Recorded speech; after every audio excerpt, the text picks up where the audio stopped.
नमस्कार, स्वागत है आपका द वर्ल्ड टुनाइट में और मैं हूं आपके साथ दिव्या तिवारी। आज नेपाल में जो कुछ भी हुआ वो नेपाल के लिए ऐसा दर्दनाक मंजर है जिसे वो देश भूल नहीं सकता। कुछ सेकंड्स के लिए धरती थर्राई और नेपाल में न जाने कितनी जिंदगियां मौत के मुंह में समा गईं। जरा सी हलचल ने इस खूबसूरत देश की तस्वीर ही बदसूरत कर दी। बर्फीली वादियों में मौत की चीखें गूंज गईं और नेपाल की सड़कों पर एम्बुलेंस की आवाजें चीखती रहीं।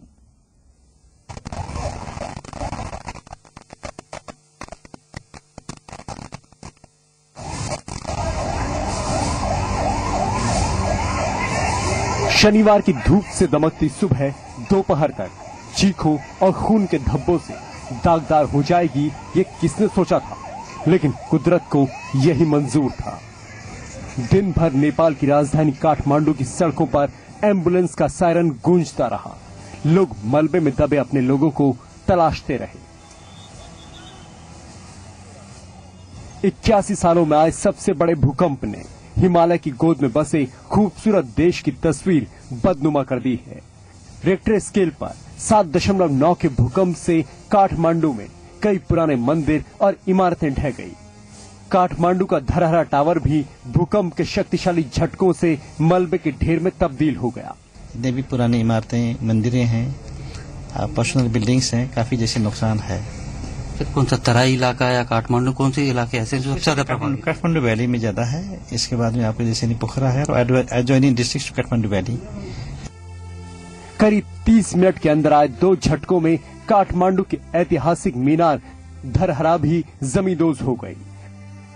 टावर के मलबे में करीब 400 से ज्यादा लोगों के फंसे होने की आशंका है। 9 मंजिला धरहरा को भीमसेन टावर के नाम से भी जाना जाता था।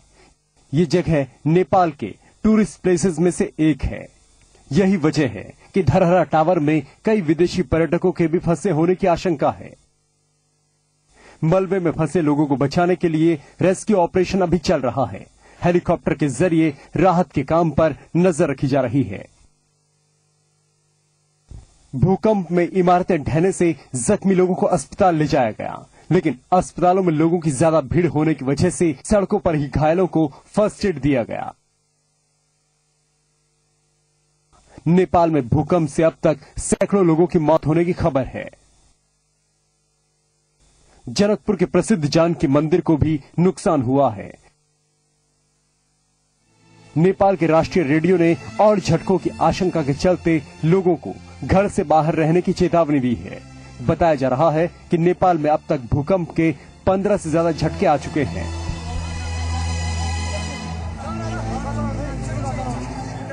जो भूकंप आया है उसके बाद 14 शायद आफ्टर शॉक्स आए हैं, तो उसमें ये स्वाभाविक है कि वहां पर भी असर पड़ेगा। और असर आपने देखा है, भूस्खलन की आपको रिपोर्ट्स आई हैं, और वो जो भूस्खलन की रिपोर्ट्स आई हैं वो ताज्जुब ये मुझे व्यक्तिगत रूप से ये है कि वो पूरब की ओर से आ रही हैं, जबकि आपका जो केंद्र था वो पश्चिम में है।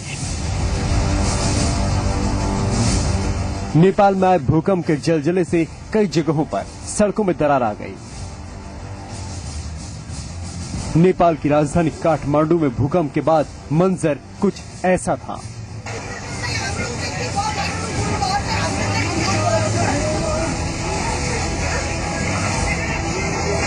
भारत की बॉर्डर के ऊपर नेपाल पॉइंट है ये। जी। और इसका जो अफेक्टेड एरिया है वो ये है। हाँ, जो जैसे जैसे आप दूर जाते हैं तो ये लाल पिंक होता जाता है, फिर पीला होता जाता है। तो ये माने कि गोरखपुर, बनारस, पटना के आसपास ज्यादा वहाँ 5.5-6 के आसपास तीव्रता है। दिल्ली आते आते ये 5 है। लखनऊ में भी करीब 5.5। भूगर्भ वैज्ञानिकों के मुताबिक भूकंप का केंद्र नेपाल की राजधानी काठमांडू से 77 किलोमीटर दूर जमीन के करीब 10 किलोमीटर नीचे था। भूकंप का कंपन लगातार 2 मिनट तक रहा। सुबह 11:41 पर 7.9 की तीव्रता का पहला झटका, दोपहर 12:15 पर 6.6 तीव्रता का दूसरा झटका, और इसके बाद भी नेपाल में भूकंप के कई झटके महसूस किए गए। ये भी खबर है कि भूकंप की वजह से माउंट एवरेस्ट में बर्फ की चट्टानें खिसकने से हिमस्खलन आ गया। कई पर्वतारोही माउंट एवरेस्ट बेस कैंप से लापता हैं। 2 कैंप पूरी तरह बर्बाद हो चुके हैं। भूकंप के बाद नेपाल इंटरनेशनल एयरपोर्ट को भी अस्थायी रूप से बंद कर दिया गया है। काठमांडू के दरबार स्क्वायर को भी नुकसान होने की खबरें आई हैं। भूकंप के बाद प्रधानमंत्री नरेंद्र मोदी ने नेपाल के प्रधानमंत्री सुशील कोइराला से बात की और हर तरह की मदद का भरोसा दिया। सरकार ने C-17 ग्लोब मास्टर और C-130J हरकुलस से राहत सामग्री काठमांडू भेजने का फैसला किया है। ये विमान गाजियाबाद के हिंडन एयरबेस से आज ही काठमांडू पहुंच जाएंगे।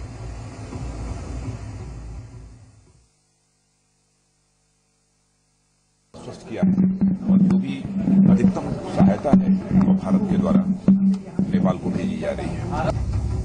पीएम मोदी ने भूकंप के तुरंत बाद हाई लेवल मीटिंग बुलाकर देश और नेपाल के हालात पर चर्चा की।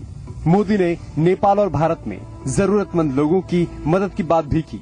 और भारत की सरकार, देश के प्रधानमंत्री स्वयं मॉनिटर करके भारत की सरकार हर संभव सहयोग जो राज्यों को भेजा जाना चाहिए, बिहार को भेजा जाना। और इस वक्त रक्षा मंत्री मनोहर पर्रिकर कुछ कह रहे हैं, उनको सुन लेते हैं। Will increase the frequency tomorrow because जितना जरूरत है उतना सपोर्ट देंगे। सर, आप हेलीकॉप्टर जो लैंड नहीं कर पाए उनका बिकॉज ऑफ बैड वेदर, कल सुबह again the more arrangement from Gorakhpur.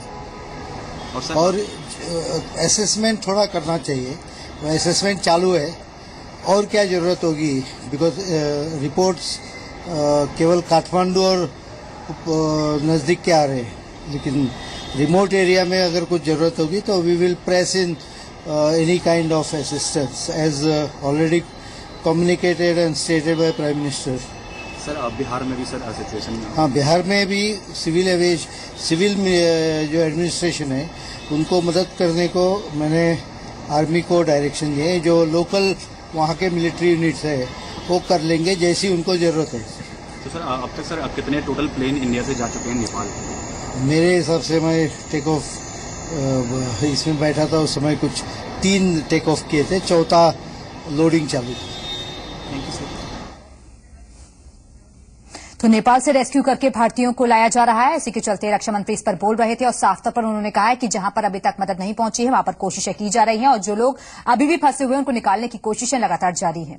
भूकंप का एपिसेंटर नेपाल में था जरूर, लेकिन इस शक्तिशाली भूकंप से 3 देश प्रभावित हुए, भारत, पाकिस्तान और बांग्लादेश। इनमें से भारत में नेपाल के बाद सबसे ज्यादा तबाही हुई, लेकिन झटके बांग्लादेश और पाकिस्तान में भी महसूस किए गए।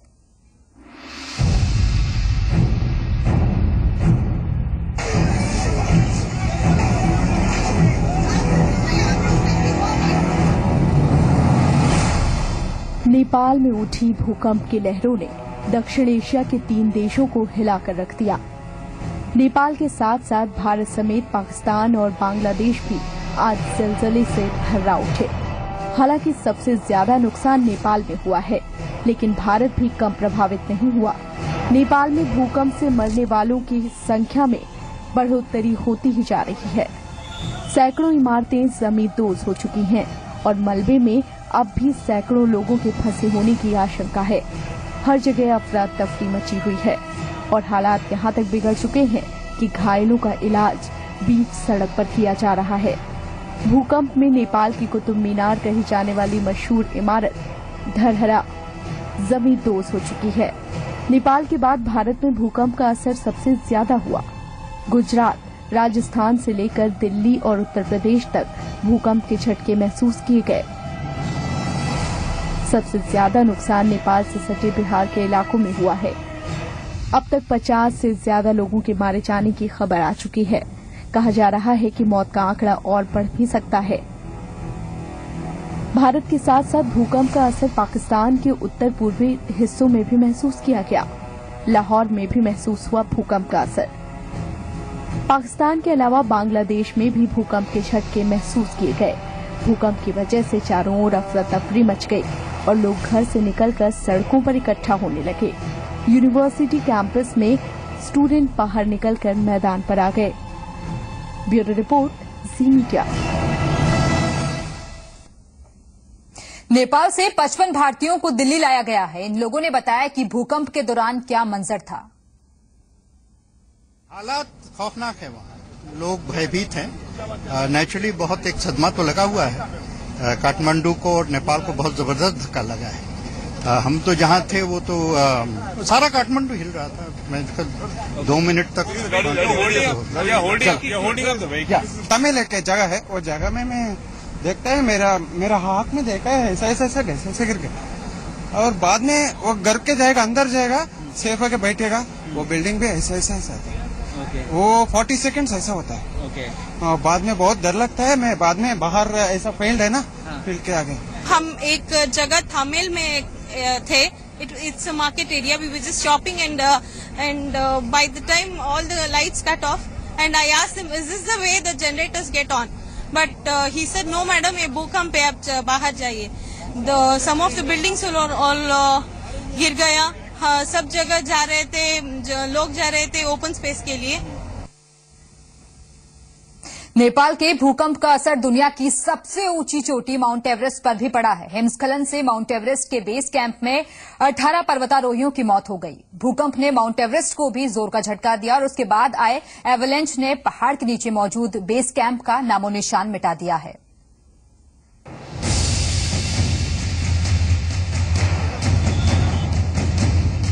नेपाल में अर्थक्वेक के बाद माउंट एवरेस्ट की ऊंचाइयों से बर्फ सफेद मौत बनकर नीचे गिरी। भूकंप से पहाड़ कांप उठे और एवलांच ने पहाड़ के नीचे बने बेस कैंप में मौजूद पर्वतारोहियों को जिंदा दफन कर दिया। एवरेस्ट पर चढ़ाई करने से पहले पर्वतारोही जिस बेस कैंप में रुकते हैं, उनमें से 2 बेस कैंप हिमस्खलन में तबाह हो चुके हैं। बेस कैंप में मौजूद भारतीय पर्वतारोही अर्जुन वाजपेयी ने किसी तरह अपनी और अपने साथियों की जान बचाई। Disturbance here due to the earthquake which was reported in Nepal. All along that base now it's covered into clouds. We had quite a big avalanches coming down of those phases. From here we had quite a bit of rockfall. Most of our team is okay. We're doing well. Some of our team members just moved up today towards Camp 1 and Camp 2. We still do not have any report from them. We're trying to get in touch with them. Some people have gone up towards Camp 1. We should hear from them soon. I hope all is well up there. तस्वीरों में साफ है कि भूकंप की वजह से Everest base camp पूरी तरह तबाह हो गया है।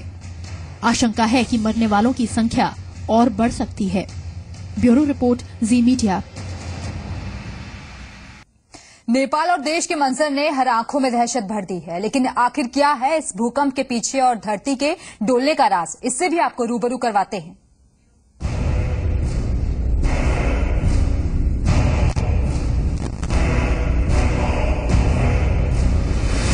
भूकंप धरती का ऐसा रहस्य जिसे आज तक भूवैज्ञानिक सुलझा नहीं सके हैं, लेकिन इस आपदा से जुड़े हुए जो भी शोध हुए हैं उनके मुताबिक इसे धरती के अंदर होने वाली एक ऐसी हलचल के तौर पर परिभाषित किया गया है जो है तो सामान्य प्रक्रिया, लेकिन धरती पर रहने वालों के लिए ये किसी आपदा की तरह बन जाती है। दरअसल हमारी धरती 4 परतों से बनी हुई है, inner core, outer core, mantle और क्रस्ट। क्रस्ट और ऊपरी मैंटल को लिथोस्फेयर कहते हैं। ये 50 किलोमीटर की मोटी परत कई हिस्सों में बटी होती है, जिन्हें टेक्टोनिक प्लेट्स कहा जाता है। वैसे तो टेक्टोनिक प्लेट्स अपनी जगह से हिलती रहती हैं, लेकिन जब ये बहुत ज्यादा हिल जाती है तो भूकंप आ जाता है। ये प्लेट्स हॉरिजॉन्टल और वर्टिकल दोनों तरह से अपनी जगह से हिल सकती हैं। इसके बाद वो अपनी जगह तलाशती हैं और ऐसे में एक प्लेट जब दूसरी के नीचे आ जाती है तो भूकंप के हालात बनते हैं। भूकंप की तीव्रता का अंदाजा उसके एपिसेंटर से निकलने वाली ऊर्जा की तरंगों से लगाया जाता है। सैकड़ों किलोमीटर तक फैली इस लहर से कंपन होता है और धरती में दरारें तक पड़ जाती हैं। अगर भूकंप की गहराई उथली हो तो इससे बाहर निकलने वाली ऊर्जा सतह के काफी करीब होती है, जिससे भयानक तबाही होती है। लेकिन जो भूकंप धरती के गहराई में आते हैं उनसे सतह पर ज्यादा नुकसान नहीं होता। नेपाल में आए भूकंप की गहराई 15 किलोमीटर तक ही है, इसीलिए इससे इतना ज्यादा नुकसान पहुंचा और इसके आफ्टर शॉक्स भी 3 दिन के भीतर आने के चांसेस हैं। दीपांकर भट्ट के साथ प्रतीति पांडे, जी मीडिया।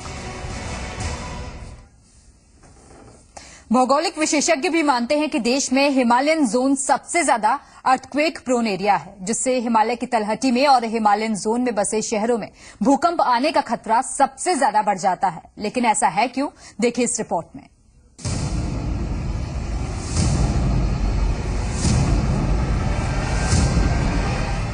भूकंप एक ऐसी त्रासदी जिसने नेपाल में सब कुछ हिलाकर रख दिया है।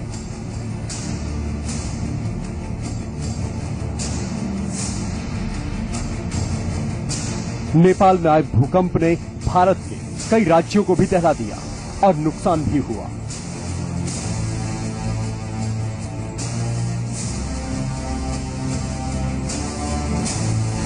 लेकिन आखिर क्या वजह है कि हिमालय से जुड़े इलाके में ही भूकंप का केंद्र होता है? आखिर क्यों ये इलाका इतना संवेदनशील? दरअसल इसके पीछे की असल वजह है हिमालय के नीचे की सतह में होने वाली हलचल।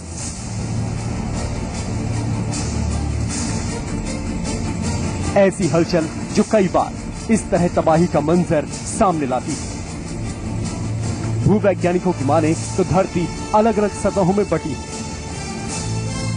और भारतीय उपमहाद्वीप की प्लेट्स 5.5 सेंटीमीटर की दर से उत्तर की तरफ खिसक रही हैं। और जब ये प्लेट्स आपस में टकराती हैं तो जमीन के नीचे ऊर्जा पैदा होती है और यही वजह है कि अक्सर हिमालयी क्षेत्र में भूकंप आता है। सिर्फ इतना ही नहीं, हर साल हिमालय की ऊंचाई 0.1 मिलीमीटर बढ़ रही है और ऐसा इसलिए हो रहा है क्योंकि इंडियन प्लेट्स लगातार उत्तर की तरफ खिसक रही है, जिस कारण अक्सर हिमालय के नीचे प्लेट्स आपस में टकराती है और कंपन पैदा होता है।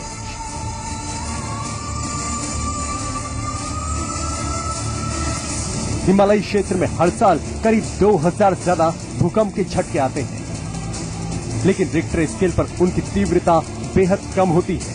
पर नेपाल में आए भूकंप की तीव्रता आमतौर पर आने वाले भूकंप के झटकों से काफी ज्यादा थी। हिमालय के साथ साथ उससे लगा हुआ इलाका भी भूकंप के लिहाज से संवेदनशील है। नेपाल, बिहार, उत्तराखंड और उत्तर प्रदेश सिस्मोस्टिक जोन 4 और 5 में आते हैं। जोन 4 और 5 वो इलाके होते हैं जहां भूकंप आने की संभावना ज्यादा रहती है और भूकंप से नुकसान भी बहुत ज्यादा होता है। ब्यूरो रिपोर्ट, जी मीडिया। और अब आपको दिखाते हैं देश के वो इलाके जिनमें भूकंप से सबसे ज्यादा खतरा है। साथ ही उन इलाकों की भी आपको जानकारी देते हैं जो भूकंप से काफी ज्यादा सुरक्षित हैं। पृथ्वी की संरचना के मुताबिक इसकी 4 सतहों में से जहां भी टेक्टोनिक प्लेट स्लिप हो जाती हैं, वो फॉल्ट लाइन कहलाती है। धरती के अंदर तापमान के दबाव और हलचलों के कारण ये फॉल्ट लाइन सक्रिय हो जाती हैं, जैसा कि नेपाल में हुआ या फिर भारत के भुज और कच्छ में। दरअसल भारत में ऐसे भूकंपों की वजह यह है कि भारतीय उपमहाद्वीप में भूकंप का खतरा हर जगह अलग अलग है। भारत को भूकंप के क्षेत्र के आधार पर 4 हिस्सों में बांटा गया है: जोन 2, जोन 3, जोन 4 और जोन 5, जिनमें से जोन 2 सबसे कम खतरे वाला जोन है, जबकि जोन 5 को सबसे खतरनाक जोन माना जाता है। उत्तर पूर्व के सभी राज्य, जम्मू कश्मीर, उत्तराखंड और हिमाचल प्रदेश के कुछ हिस्से जोन 5 में ही आते हैं। उत्तराखंड के कम ऊंचाई वाले हिस्सों से लेकर उत्तर प्रदेश के ज्यादातर हिस्से और दिल्ली जोन 4 में आते हैं। मध्य भारत कम खतरे वाले हिस्से जोन 3 में आता है, जबकि दक्षिण के ज्यादातर हिस्से सीमित खतरे वाले जोन 2 में आते हैं। हालांकि राजधानी दिल्ली में ऐसे कई इलाके हैं जो जोन 5 की तरह खतरे वाले हो सकते हैं, और इस तरह दक्षिणी राज्यों में कई इलाके ऐसे हो सकते हैं जो जोन 4 या जोन 5 जैसे खतरे वाले हों। वहीं जोन 5 में भी कुछ इलाके हो सकते हैं जहां भूकंप का खतरा बहुत कम हो और वो कम खतरे वाले हों। भारत में लातूर, कच्छ और जम्मू कश्मीर में बेहद भयानक भूकंप आ चुके हैं। इसी तरह इंडोनेशिया और फिलीपींस के समुद्र में आए भयानक भूकंप से उठी सुनामी भारत, श्रीलंका और अफ्रीका तक लाखों लोगों की जान ले चुकी है। भारत के अलावा भी दुनिया में कुछ देश ऐसे हैं जो अर्थक्वेक प्रोन एरिया में आते हैं, जिनमें Japan, Nepal, Pakistan, Ecuador, Philippines, El Salvador, Mexico, तुर्की और इंडोनेशिया शामिल हैं। इनमें से कई देश ऐसे भी हैं जहां एहतियातन घरों को हार्ड मटेरियल की बजाय कार्डबोर्ड या प्लाई जैसी चीजों से बनाया जाता है। हालांकि भारत में फ्रीक्वेंसी इतनी नहीं है कि ऐसे प्रयोग किए जाएं। पृथ्वी पांडे के साथ दीपांकर भट्ट, जी मीडिया। नेपाल में आए भीषण भूकंप का असर आसपास के देशों में भी देखा गया, लेकिन शनिवार का ऐसा ही भूकंप न्यूजीलैंड में भी महसूस किया गया। हालांकि गनीमत ये रही कि इसमें किसी भी तरह के नुकसान की कोई खबर नहीं मिली है। न्यूजीलैंड के पूर्वी इलाके में महसूस किए गए इस भूकंप की तीव्रता रिएक्टर स्केल पर 6.3 मापी गई है। न्यूजीलैंड में आए इस भूकंप की इंटेंसिटी नेल्सन में 80 किलोमीटर जबकि सेंट अनॉर्ड में 45 किलोमीटर रही।